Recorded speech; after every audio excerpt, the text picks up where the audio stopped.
Naka ayom ot kabadai ka ayom ban pelum pelang ya usong usembay balabet pen ban boy sya kajing ya snam badu e ya la kajong kajing im.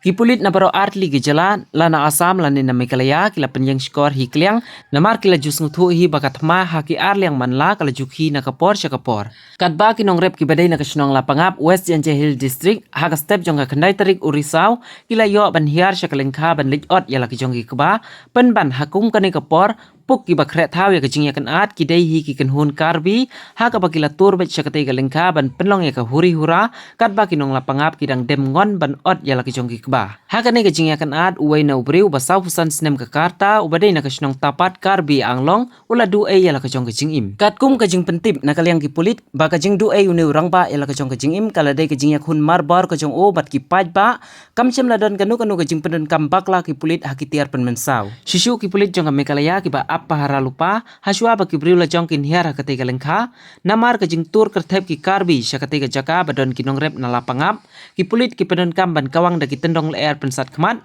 ban penperan penting ya kejingwan lembrum ki karbi hakatai kalengka. Namar upur usam jongani ka jaka kadang hap apo jong mekalaya la penrung mukot duma hanar tiang police station. Kibor sencar jong mekalaya kila pentip ru bakin se mir jingmut bat ka sarkar Asam ban ya penbej bha halor kane ya mentau an pensang sipori kinong rep ki balik trai hakatai kalengka tad adu benda pentip pat da kumwei.